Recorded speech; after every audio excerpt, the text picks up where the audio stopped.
Assalamualaikum. Waalaikumsalam warahmatullahi wabarakatuh. Gimana kabarnya hari ini? Baik. Sudah berdoa? Belum. Sudah kan? Nanda berdoa? Belum. Mulai pembelajaran hari ini berdoa mulai. Berdoa selesai. Ibu cek kehadiran dulu ya. Apriansa, Hadir. Aldi, Hadir. Alia, Ulan, Zaldi. Hadir. Sebelum mulai biasa kita pemanasan dulu. Asik, sebentar ya, masih ingat up and down? Masih. Nah, kalau kata ibu up, sini naik ke bawah. Nah, gitu ya. Praktek sekarang masing-masing sama temennya ya. Down.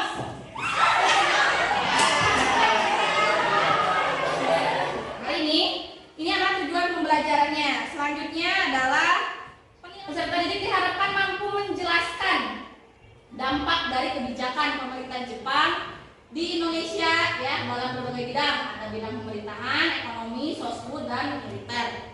Ya. Setelah melakukan aktivitas pembelajaran dengan metode problem based learning hari ini, Ibu akan menggunakan metode atau model problem based learning dengan strategi TTW. Think, talk, write. Think itu berpikir. Talk dari cara, write menulis ya. Dengan media pembelajaran berbasis impact. Impact itu adalah teknologi. Kayak gimana sih teknologi? Ya ini salah satunya internet, terus proyektor, itu teknologi ya. Penilaian ya. Penilaian apa yang Ibu gunakan? Yang pertama yang KPD seperti pertemuan sebelumnya ini ya, lembar kerja peserta didik yang harus kalian kerjakan. Jadi nanti sistemnya Ibu akan membagi kelompok kelas ke dalam 8 kelompok pembelajaran ya dengan 4 tema ya. Jadi satu tema dibahas oleh 2 kelompok. Selanjutnya ada penilaian sikap. Ibu nanti lihat juga sikap anaknya seperti apa. Nanti akan ada lembar checklist observasi dari Ibu untuk menilai sikap setiap anak ya. Selanjutnya ada penilaian diskusi dan ada penilaian nanti presentasi. Ada pertanyaan pemantik hari ini. Di situ ada anak-anak Indonesia ketika masa pemerintahan Jepang yang sedang kebiasaan upacara itu datangnya dari pemerintahan Jepang. Soalnya itu apa? Sushi. Pernah makan? Itu adalah makanan yang asalnya dari Jepang. Sekarang Indonesia viral nggak? Ya. Ya. Soalnya ini apa? Pohon apa ini? Karet. Karet. Ada nggak di sekitar kita? Ada. Di mana? Di mana? Kali Jati terus? Ya? Pernah ke kebun karet? Pernah. Ada yang rumahnya dekat pohon karet? Siapa? Rumahnya di mana? Makan sawah dekat. Berarti pernah dong ke kebun karetnya, pernah ya? Tiap hari. Karet itu apa sih yang diambil? Buat apa? Buat bahan kayak sendal, ban. Silakan buka buku paket halaman 91 ya. Karena halaman sebelumnya sudah Ibu jelaskan pertemuan selanjutnya. Ada ketemu? Oke. Ya. Tadi Ibu udah bilang bahwa kita hari ini akan belajar mengenai kebijakan-kebijakan Jepang ya. Salah satu kebijakan yang pertama yang akan dijelaskan adalah kebijakan Jepang dalam bidang pemerintahan. Tempat di mana Jepang pertama kali melaksanakan kebijakan-kebijakan terutama dalam bidang politik dan pemerintahan. Yang pertama adalah di Sulawesi. Dia disambut baik. Bahkan rakyat Sulawesi ini ada semboyan Nippon Indonesia, sama-sama Nippon ini Jepang kan? Berarti tandanya menerima dengan lapang dada kedatangan Jepang. Kalau untuk nama kepala pemerintahannya itu ada dulunya pas zaman Belanda asisten presiden, pas zaman Jepang namanya doang diganti jadi Ken Karikan. Terus bupati namanya bukan diganti sih, lebih ke istilah ya. Istilah selanjutnya kepala distrik adalah Suco. Terus dia memberlakukan yang namanya Romusa. Kalau di Belanda itu apa namanya, pekerja apa? Paksa teh? Kerja Rodi. Akibatnya apa? Kelaparan ada di mana? Bahkan pakaian pun mereka memakai kulit kayu. Selanjutnya Jepang melakukan mobilisasi tenaga kerja secara paksa untuk menyerahkan beras. Karena nasinya berasnya semua buat Jepang, maka orang Indonesia makan apa? Singkong. Apalagi? Jagung. Terus? Ubi. Nah, ada daerah dengan pusat-pusat pemerintahan. Ya, daerah Jawa, Madura, pusatnya itu di bawah angkatan laut yang ada di Batavia. Batavia di mana? Jakarta. Nah, selanjutnya di daerah Sumatera ya, pusatnya itu di Bukit Tinggi. Ya, mereka di bawah angkatan darat atau Rikubun. Selanjutnya di Kalimantan, ya mereka di bawah angkatan laut Kaibun ya, yang ada pusatnya itu di sana. Nah, tadi kebijakan dalam bidang pemerintahan, sekarang kebijakan dalam bidang politik. Ada kan acungan tangannya? Apa yang dimaksud dengan Jukunianku? Apa yang dimaksud dengan Romusa? Jukunianku dan Romusa. Silahkan ada yang berani mengacungkan tangannya untuk menjawab. Secara harfiah, Romusa berarti prajurit pekerja, meskipun dalam kenyataannya yang mereka jalani adalah kerja paksa. Kalau Jukunianku, terima kasih jawabannya Tari dan Gisel. Selanjutnya ada yang mau menjawab lagi? Coba lagi. Oke, Ibu bantu ya. Romusa adalah pekerja paksa. Itu garis besarnya, yang diwajibkan bekerja oleh Jepang. Ya. Sedangkan Jugunianfu bahasa kitanya adalah wanita penghibur yang dijanjikan oleh Jepang untuk sekolah lebih tinggi, sekolah keperawatan dan sebagainya. Tapi kenyataannya itu tidak. Dalam bidang pendidikan masa Jepang lebih parah dibandingkan dengan pendidikan masa kita dijajah oleh Belanda. Sekolah banyak yang tutup, sekolah rakyat dan sebagainya banyak yang tutup di zaman Jepang ini. Kenapa? Karena difokuskan rakyat untuk belajar adu jotos, belajar militer. Kalau untuk bahasa, ada sisi positifnya nih. Bahasa Indonesia dijadikan sebagai bahasa pengantar. Tapi kalau pas masa Belanda kita enggak kan? Bahkan buku-buku sekolahan pun pakai bahasanya bahasa mereka. Ya, nama gedung dan lain sebagainya. Cuman kalau Jepang ini bahasa masih mending lah, ada sisi positifnya. Nah, selanjutnya dalam bidang ekonomi. Pertama, Jepang menyita aset ekonomi. Selanjutnya Masyumi, Majelis Syuro Muslimah Indonesia. Ini Jepang ini pro ya terhadap Islam, karena dia ingin mengambil hati orang-orang Islam. Kalau sekarang karena Jepang ingin menarik simpati, maka dia memperbolehkanlah ada organisasi ya, namanya Masyumi, singkat kali Majelis Syuro Muslim Indonesia.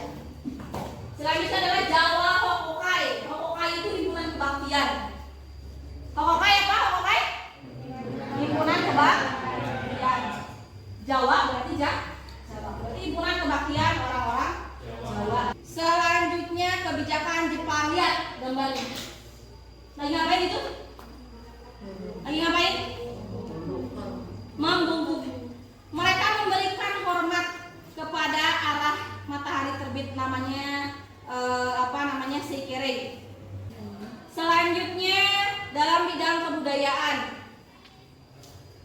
Jepang ini memberikan yang namanya mendirikan yang namanya Bunkei Shidoso. Itu adalah bukan organisasi ya, pusat kebudayaan, lembaga mengarahkan seniman-seniman. Jadi ada beberapa seniman pas zaman Jepang yang dijebloskan ke penjara karena karya-karyanya yang nyeleneh. Misalnya gini aja, Singgi nih seniman, ya bikin lukisannya teh ada orang Indonesia nendang bendera Jepang misalnya. Itu kan berarti kayak propaganda ya, kayak disuruh kita untuk melawan. Nah berarti Jepang tuh gak suka kan? Nah, makanya Jepang memenjarakan seniman-seniman yang seperti itu. Nah yang terakhir, kalau semi militer namanya aja semi ya, berarti agak ke militeran agak ya. Lalu ada Keigodan. Ini lebih tua dikit nih, umurnya 25 sampai dengan 35 tahun. Tujuannya membantu polisi Jepang. Ya, namanya Kempetai ya, polisi Jepang. Apa coba namanya? Kempetai. Nah, yang tadi yang organisasi militer semi, yang itu organisasi benar-benar militer. Kalau sekarang berarti TNI dan polisi. Ya, itu berarti yang benar-benar sah, resmi. Ada peta pembela tanah air dan ada peta ya dibentuk 3 Oktober 1943. Tugas dari peta adalah mempertahankan tanah air dari serangan sekutu. Selanjutnya adalah Heiho. Heiho ini adalah mereka masuk ke dalam tentara Jepang, digabung ya. Jumlahnya ada 42.000 orang. Tapi pangkatnya itu rendah-rendah karena pangkat tertingginya hanya untuk orang-orang Jepang. Syaratnya nih, syarat masuk Heiho 18 sampai 25 tahun, berbadan sehat. Selanjutnya, nah ini salah satu gambar contoh tentara kita yang masuk ke peta dan tentara kita yang masuk ke Heiho. Ya. Yang rajin senjata makan uang, orang Indonesia jadi palinter kan? Tuntungna melawan kan? Nah, makanya kita bisa merdeka ketika zaman Jepang ya karena kita udah pintar diajarin strategi perang, ya kan?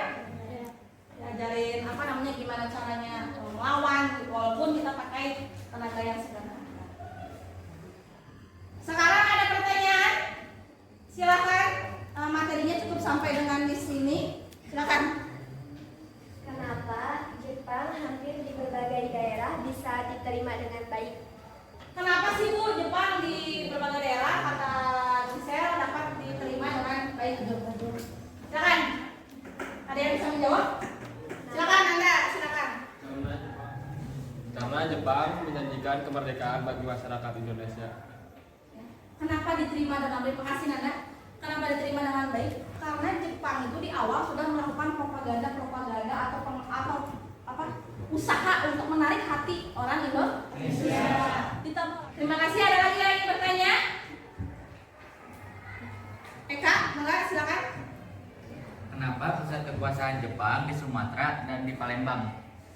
Kenapa pusat kekuasaan Jepang di Sumatera ada di Palembang?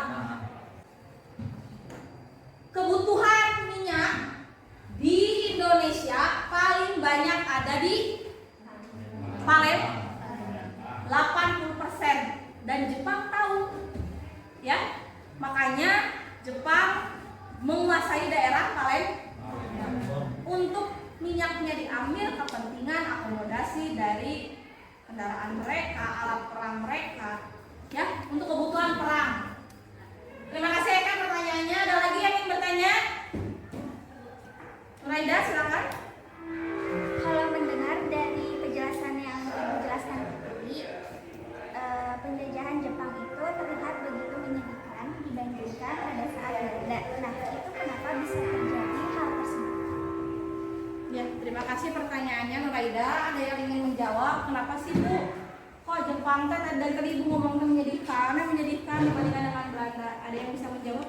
Jadi Jepang walaupun sebentar tadi ada yang ditembak, ada yang tidak kuat dengan baju kayu yang tadi? Pertanyaan Ibu tutup ya.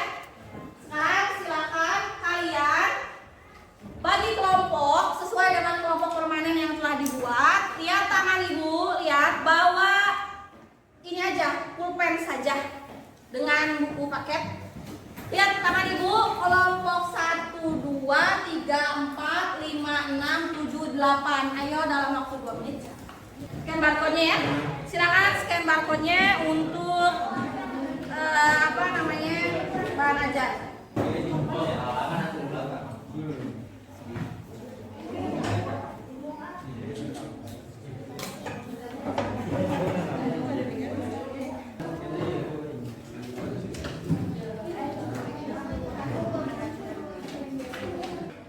Oke, kelompok 1 mana? Kelompok 1 teh dalam bidang politik pemerintahan ya. 2 mana? 2, oh ya 2 belakang ya. Oh iya, 5, 6. Ini bidang militer. Silakan dikerjakan dalam waktu 15 menit. Syarat.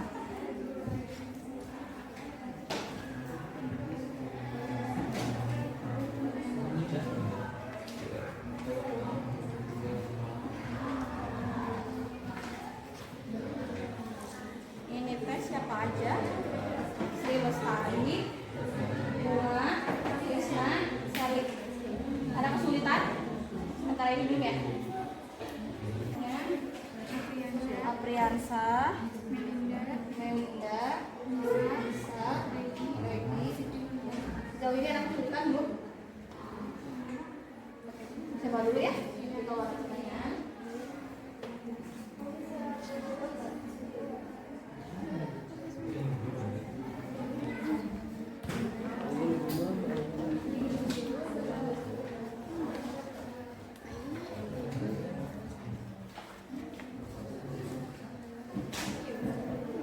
Ada kesulitan?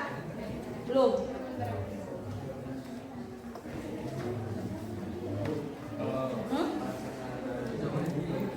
Boleh. Soalnya mana sih emang? Yang ini yang apa? Mengapa Jepang melakukan kejahatan keteragaian Indonesia? Menurut sendiri itu apa Pak? Tadi jelaskan tanaman yang juga ada ya namanya.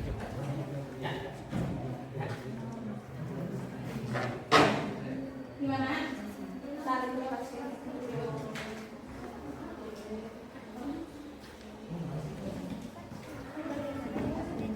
Indonesia dan relevansinya di masa kini. Kan misalnya Kayak tadi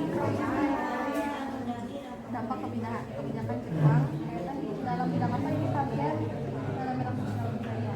Tadi kata Ibu apa? Dalam bidang budaya ada apa?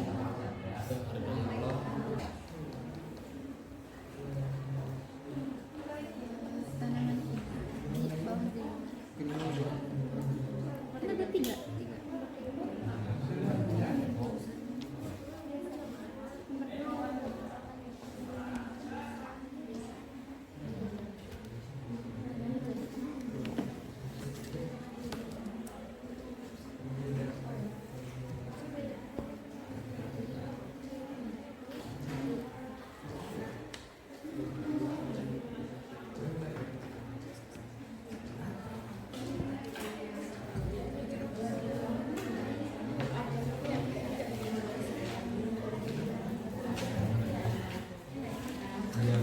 Pelajaran tinggal ada 15 menit lagi.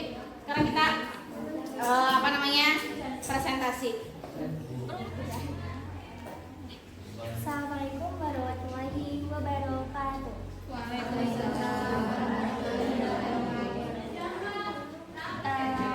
Kami dari kelompok 1 di sini kami akan mempresentasikan tentang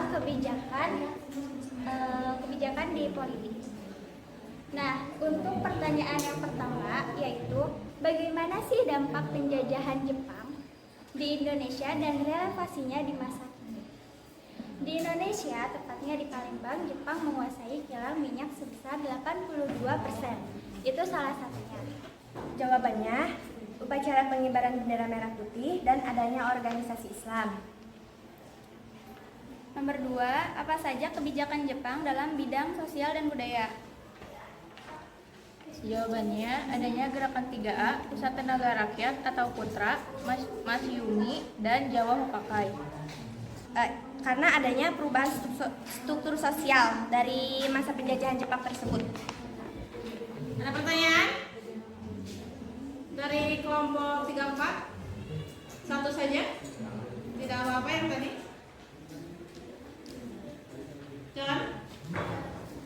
Jangan, betul nih. Singkatan dari 3A itu apa? Jadi gerakan 3A itu adalah Nippon Cahaya Asia, Nippon Pelindungan Asia, dan Nippon Pemimpin Asia. Akan menjelaskan hasil diskusi kami. Pertanyaan nomor 1. Bagaimana dampak penjajahan Jepang di Indonesia dan relevansinya di masa kini? Akan dijawab oleh Sally. Jawabannya adalah adanya Badan Keamanan Rakyat, Tentara Keamanan Rakyat, Komunitas Islam, dan upacara bendera dari mengharuskan kerja rumusan terhadap rakyat Indonesia karena untuk memperbaiki perekonomiannya dan membantu dalam Perang Asia Timur Raya. Nomor 4, jelaskan tanam yang diwajibkan Jepang untuk menunjang kemenangan Jepang dalam Perang Pasifik yang ada di sekitarnya. Padi karena beras adalah sumber energi tentara Jepang. 2, tanaman jarak karena getah jarak dijadikan pelumas mesin-mesin industri alat perang Jepang termasuk pesawat tempur. Assalamualaikum warahmatullahi wabarakatuh. Kami dari kelompok 7 akan mempresentasikan tentang kebijakan-kebijakan Jepang di bidang militer.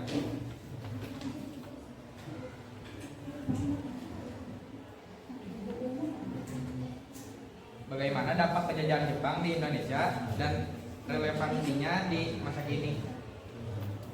Jawabannya, Jepang juga mendirikan sekolah militer di berbagai tempat untuk melatih orang-orang Indonesia yang tergabung dalam organisasi militer dan semi militer. Melalui berbagai pelatihan di organisasi militer maupun semi militer inilah para pemuda Indonesia memiliki bekal keterampilan militer yang nantinya sangat berguna pada periode berikutnya, yaitu saat Indonesia merdeka dan harus menghadapi kekuatan sekutu, termasuk Belanda yang datang setelah Jepang kalah perang. Peta dibentuk untuk mempertahankan tanah air Indonesia dari serangan sekutu, untuk memperkuat basis militer di Jawa, Madura, Sumatera, dan Bali untuk menghadapi perang Pasifik. Sumber https://www.its.ac.id.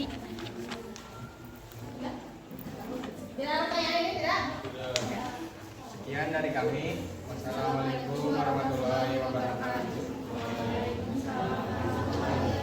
Oke, semua kelompok telah beres presentasi. Sekarang kalian silakan duduk dulu di bangku semula. Silakan berpindah duduk di bangku semula dan siapkan gadget kalian, handphone untuk evaluasi pembelajaran. Semua sudah siap? Lihat ke depan. Ini ada barcode lagi untuk evaluasi kalian. Di pertemuan sebelumnya, evaluasi kita adalah menggunakan Google Form. Ada soal ya? Pilihan ganda. Kalau sekarang, Ibu evaluasinya adalah menggunakan aplikasi Padlet. Silakan scan dulu barcode-nya pakai Google Lens. Nanti kalian langsung ke aplikasi Padlet. Silakan maju ke depan boleh. Apa soalnya?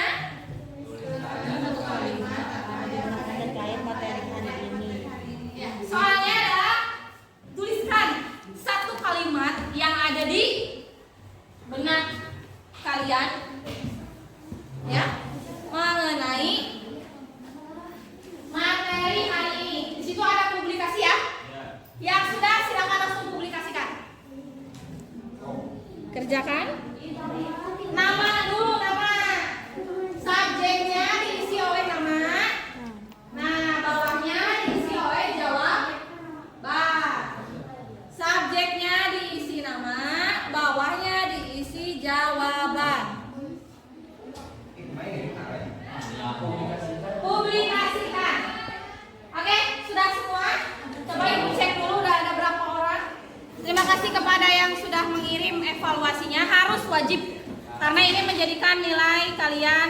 Ibu mau tahu sejauh mana sih pembelajaran hari ini bisa masuk ke dalam materinya, bisa sampai ke kalian.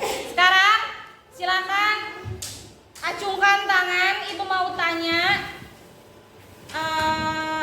apa yang kalian refleksikan pembelajaran kita hari ini dalam dunia nyata itu efeknya kayak gimana sih dalam sekarang ini. Silakan kita refleksi diri. Ada yang ngacung? Silakan bisa. Jadi dari pembelajaran hari ini adanya sisi positif dari penjajahan Jepang. Contohnya yaitu seperti olahraga pagi yang dilakukan di sekolah sama upacara bendera merah putih. Itu merupakan kebiasaan yang ada ketika masa Jepang yang masih kita bawa sekarang. Oke, yang lainnya silakan. Dari pembelajaran yang dibahas hari ini, kita bisa mengambil hal yang positifnya, seperti yang dibahas tentang kemiliteran waktu dulu. Karena waktu penjajahan Jepang, tentara kita mengikuti kegiatan latihan militer dengan tentara Jepang. Jadinya tentara kita juga bisa memberikan perlawanan dan akhirnya kita bisa merdeka karena tentara kita waktu dulu ikut serta latihan dengan tentara Jepang. Selanjutnya ada lagi satu orang lagi aja. Satu orang lagi untuk merefleksikan. Oke, silakan Kita menambahkan. juga masih bisa melihat peninggalan Jepang, kayak contohnya pohon karet yang bisa dijadikan ban, sendal, dan lain-lain. Oke. Ya. Terima kasih. Salah satu yang kelihatan ya adalah perkebunan yang masih ada sampai dengan sekarang di sekitar kita. Tanaman yang ditanamnya merupakan tanaman yang diwajibkan bangsa Jepang menjajah kita pada waktu itu. Tidak ada pertanyaan? Tidak ada. Minggu depan kita belajar seperti biasa ya dengan materi perlawanan terhadap bangsa-bangsa Jepang. Materi akhir di bab Jepang ini. Siapkan diri kalian dengan baik. Untuk hari ini seperti biasa ada tugas yang tadi dikerjakan itu dibuat ke Canva, dibikin poster lagi seperti biasa peta konsepnya. Nanti dikumpulkan lagi ke ibu. Ya, silakan untuk menutup pembelajaran hari ini. Tadi sudah refleksi. Silakan dipimpin doa lagi. Mangga. Mengakhiri kegiatan hari ini berdoa mulai. Doa selesai. Terima kasih ya. Assalamualaikum warahmatullahi wabarakatuh.